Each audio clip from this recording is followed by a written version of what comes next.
ఇక్కడ అగ్రి సంజీవ్ అవుతారా? విషయంలో జైలుకి వెళ్లాల్సిన పరిస్థితి లేదు. అగ్రి అవుతారా విజయశేఖర రెడ్డి గారు చెప్పిన ఇక్కడ అంశాలు? ఒక అంశం అండి. ఇక్కడ సీదిరి అప్పలరాజు కుమారుడు కూడా పారిపోలేదు. ఇక్కడ యాక్సిడెంట్ జరిగినటువంటి మాట వాస్తవం. అయితే లైసెన్స్ లేకపోయినా లేకపోతే వేరు లేకపోయినా దానికి తగ్గుంటది. కానీ అప్పలరాజు గారిని ఉద్దేశపూర్వకంగానే కదండి జైలుకు పంపించారు. ఇక్కడ ఒక అంశం ఏదైనా సరే యాక్సిడెంట్ జరిగింది, దాని అంశాన్ని కాకుండా రాజకీయ కోణంలో ఈ యొక్క ప్రభుత్వం విధానాలు కానీ ఈ యొక్క ప్రభుత్వం యొక్క అధికారము దుర్వినియోగం కానీ జరుగుతుందనేటువంటిది చాలా విషయాలు స్పష్టమవుతా ఉంది. అటువంటి పనులు వైఎస్ఆర్ కాంగ్రెస్ పార్టీగా మేము కానీ మా నాయకుడు జగన్మోహన్ రెడ్డి గారు కానీ ఏ రోజు కూడా కక్షపూరితమైనటువంటి విధానంలోనూ లేకపోతే ఇటువంటి విషయాల్లో రాజకీయ కోణంలో ఎక్కడా చేయలేదు కదండి. ఇప్పుడు లింగంనేని రమేష్ కుమారుడు సంజూష్ చేస్తే అదేమో యాక్సిడెంట్, మిగతా వాళ్ళు చేస్తే అది హత్య. ఏంటండి ఇక్కడ ఏదైనా యాక్సిడెంటే కదా.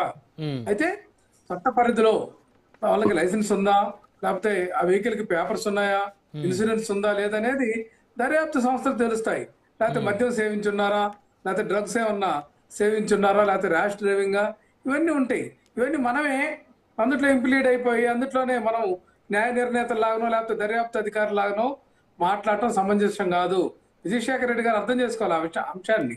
మనం దర్యాప్తు సంస్థలని ఖచ్చితంగా విధానంలో ముందుకు పోయే విధంగా సహకరించాలి. కానీ మనమే అంటే ఇప్పుడు మీరు తప్పంటారా రామారావు గారు? లింగమనేని కుమారుడు తప్పు చేశాడంటారా మీరు? ఇక్కడ కూటమి నాయకులు కానీ తెలుగుదేశం స్పష్టంగా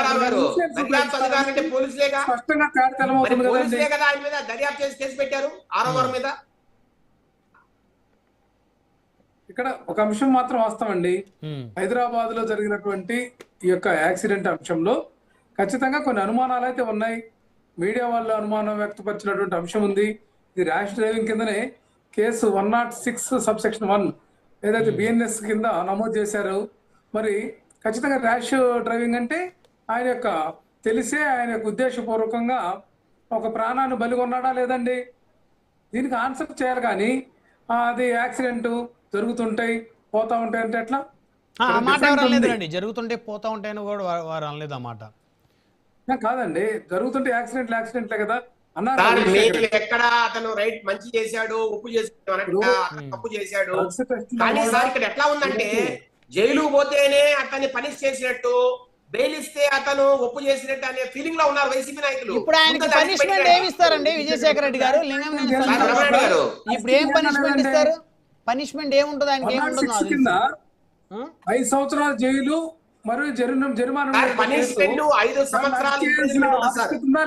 అది అతను నిజంగా ర్యాష్ డ్రైవింగ్ చేశాడని తేలితే 5 సంవత్సరాల వరకు అతనికి ఇంప్రిజన్మెంట్ ఉంటుంది. ఓకే ఓకే మస్తాన్ రావు గారు సార్ వినపడుతుందా? వినిపిస్తుందండి, వినిపిస్తుంది. మస్తాన్ రావు గారు మీరేం చెప్తారు? 5 సంవత్సరాల జైలు శిక్ష పడే అవకాశం ఉంది సార్. ఇదంతా ప్రూవ్ అయ్యి రేపు కోర్టులో ప్రూవ్ అయితే 5 సంవత్సరాల వరకు జైలు శిక్ష పడే అవకాశం ఉంది సంజూష్ కి. అతని మీద కేసు పెట్టింది యాజ్ పర్ రూల్ ఏదైతే అక్కడ జరిగిందో దాని ప్రకారమే కేసు పెట్టారు. 5 సంవత్సరాల వరకు జైలు శిక్ష పడే అవకాశం ఉంది. అదే 6వ వర్మ కేసులో సార్ 10 సంవత్సరాల వరకు జైలు శిక్ష పడే అవకాశం ఉంది. బికాస్ అది డిఫరెంట్ సెక్షన్ కాబట్టి.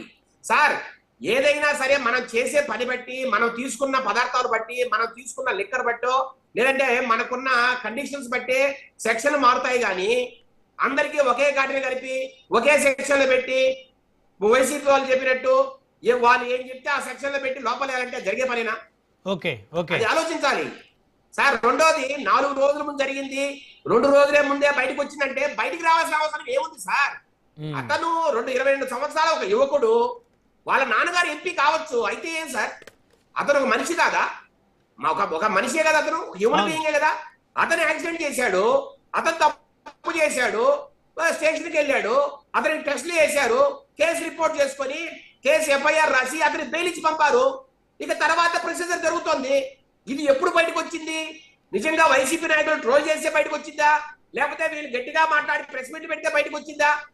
సార్ నేను అడుగుతున్నా, ఏ రోజైతే జరిగిందో యాక్సిడెంట్ ఆ రోజు రాత్రికే కేసు పెట్టారు. ఇది ఎవరో ప్రజలు పెడితే కేసు పెట్టింది కాదు సార్. ఇది ఆ రోజు రాత్రికే కేసు ఎఫ్ఐఆర్ నమోదైంది సార్. ఏదైనా యాక్సిడెంట్ జరిగిన 24 గంటల్లో ఎఫ్ఐఆర్ నమోదు కావాలి. అది రూల్ ప్రొసీజర్.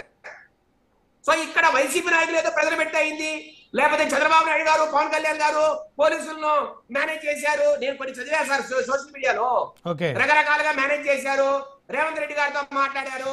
ఎన్ని కాకమ్మ కబుర్లు సార్. మస్తానా గారు, బ్రహ్మనాయుడు గారు, ఇక్కడ ఒక అంశం విజయశేఖర రెడ్డి గారు చెప్పేది ఎట్లా ఉందంటే, ఇక్కడ కేసు సెక్షన్ కూడా 100 కింద పెట్టాల్సినటువంటి అవసరం ఉంది. కల్పపుల్ హోమ్ సైడ్ కింద పెట్టాలా. కారణం ఏంటంటే ర్యాష్ డ్రైవింగ్ చేసినటువంటి అంశం ఉంది.